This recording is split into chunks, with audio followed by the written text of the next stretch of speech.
अस्सलाम वालेकुम भाइयों। आज हमारे पास आया है Redmi 9 पावर, जिसकी IMEI नंबर अननोन है, यानी IMEI नंबर उड़ चुकी है और सीरियल नंबर भी अननोन बता रहा है। देखिए, मैं आप लोगों को इसमें सिम कार्ड लगा के दिखा दे रहा हूँ। मैंने सिम कार्ड फ़ोन में इंसर्ट किया। अब देखिए, सिम कार्ड कनेक्ट ही नहीं हो रहा है फ़ोन में। अब कनेक्ट फ़ोन में सिम कार्ड तभी होता है जब उसकी IMEI नंबर रहती है और सीरियल नंबर रहता है, तभी उसका सिम कार्ड कनेक्ट होता है। और इसका क्या है ना, IMEI नंबर भी अननोन हो चुका है, सीरियल नंबर भी अननोन है और ब्रास बैंड भी अननोन है। चलते हैं हम इसके हार्डवेयर सॉल्यूशन देखेंगे। इसको मैंने पहले से ओपन करके रख चुका हूँ। चलता हूँ, मदरबोर्ड को फ़ोन से बाहर निकालता हूँ और फिर देखता हूँ क्या सीन है इसमें।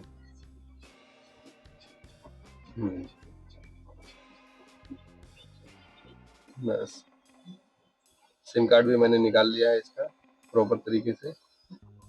अब ये जो सील्ड मदरबोर्ड निकाल लिया हूँ फ़ोन से, अब ये जो सील्ड है ना, इसको उठा के देखता हूँ वाटर डैमेज तो नहीं है फ़ोन, क्योंकि वाटर डैमेज होता है तो भी ये प्रॉब्लम आ सकती है, कोई भी कोयल वगैरह शॉर्ट रहता है तब। लेकिन इसमें कुछ भी शॉर्ट नहीं है, कुछ भी प्रॉब्लम नहीं दिख रही है हमको। अब मैं चलता हूँ इसकी सॉल्यूशन की तरफ, आप लोगों को लेके चलता हूँ। इसको मैं पहला पीसीबी होल्डर में अच्छे से सेट कर देता हूँ। मेरा ये 2 UEL का पीसीबी होल्डर है, जो कि बहुत बेटर है। 2 in 1 काम हो जाती है इससे, मदरबोर्ड भी कनेक्ट हो जाती है और आईसी भी क्लीनिंग का ही काम हो जाता है। देखिए, मैं इस पे पेस्ट अप्लाई कर रहा हूँ, क्योंकि ये जो बारीक वाली सील्ड है ना, हमको ये सील्ड पहले निकालनी पड़ेगी और इसके नीचे एक बारीक सी आईसी है। वो आईसी को अगर हम फ्री कर देते हैं तो भी प्रॉब्लम 99% सॉल्व हो जाता है। अगर ये प्रॉब्लम नहीं सॉल्व होती है तो फिर वो आईसी को रिप्लेस कर देंगे। चलता हूँ, मैं ये सील्ड निकालता हूँ ब्लोअर की मदद से, क्योंकि ये छोटी सी सील्ड है, उसको अगर हम कटर से काट देंगे तो फिर अच्छा नहीं दिखता है। इसके लिए ब्लोअर की मदद से मैं सील्ड को निकाल देता हूँ। और आप लोगों को मैं बता दूं, ये प्रोसेस जो है, ये प्रोसेस से हमारा तकरीबन 99% मदरबोर्ड से रिलेटेड प्रॉब्लम सॉल्व हो जाती है।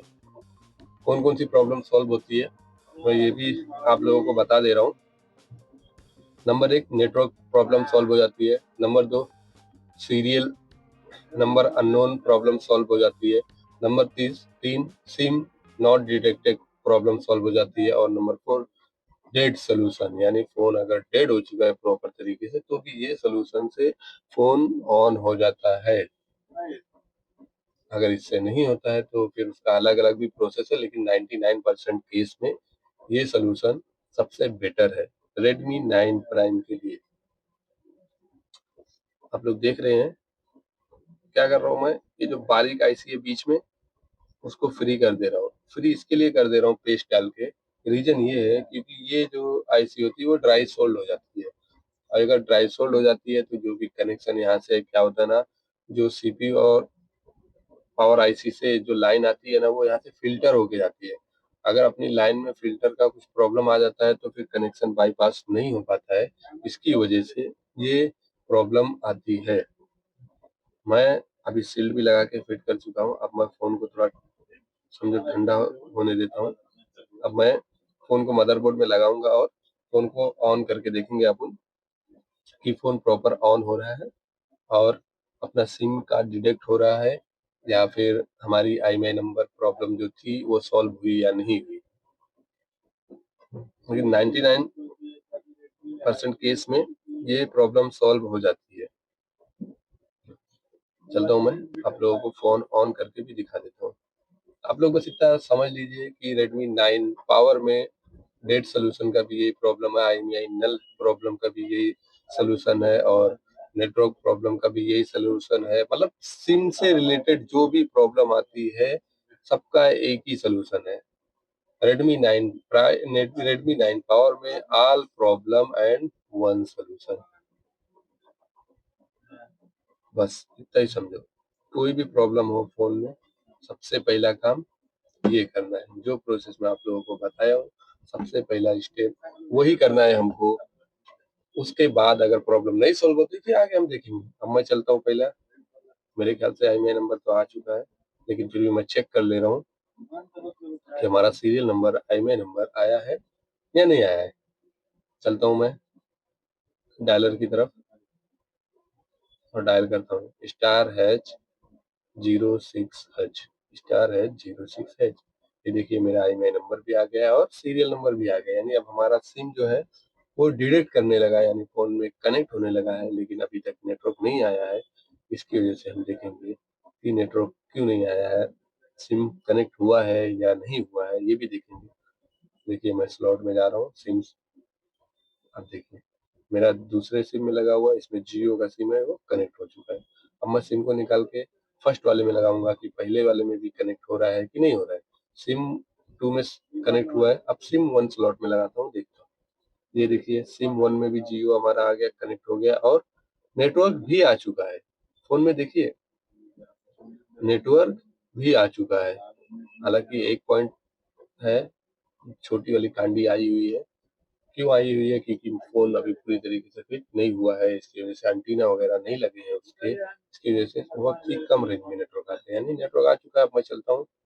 मेरा ये प्रॉब्लम सॉल्व हो चुका है। अब मैं इसमें कैमरा वगैरह जो मैंने निकाला था मैं उसको फिट कर लेता हूँ।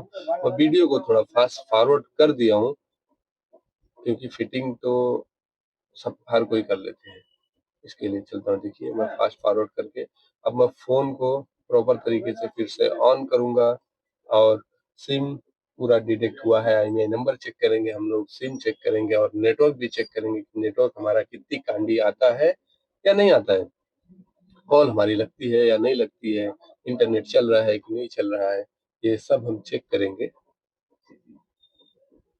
चलते हैं, फोन को मैं ऑन कर लिया हूँ। मैं इसमें सिम लगाऊंगा। देखिए ऑन हो जाने तो पहले स्लॉट में मैंने सिम लगाया हुआ है, ये मैं सिम लगा रहा हूँ।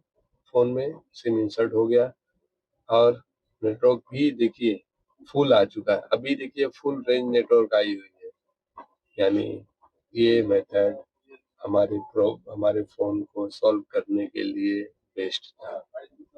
जो भी सलूशन हम यूज करते हैं, अगर उससे हमारी प्रॉब्लम सॉल्व हो जाती है तो वो समझ लो कि हमारा बेस्ट सलूशन है।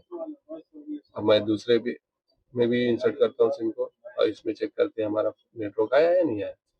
ये देखिए मैं इसमें भी इंसर्ट किया और इसमें भी हमारा जो भी नेटवर्क है वो फुल आ चुका है, 3 कांडी आई हुई है। बस इस पे चेक कर रहा हूँ मैं सेटिंग में जाके, सेटिंग में भी हमारा सिम कनेक्ट है। बस दोस्तों आप लोग इतना समझ लो कि मेरी वीडियो को फॉलो करो और कमेंट करो। अगर आप लोगों का प्रॉब्लम सॉल्व हो जाता नहीं होता है तो भी आप लोग मेरे से सवाल कर सकते हैं, मैं आप लोगों को रिप्लाई जरूर दूंगा।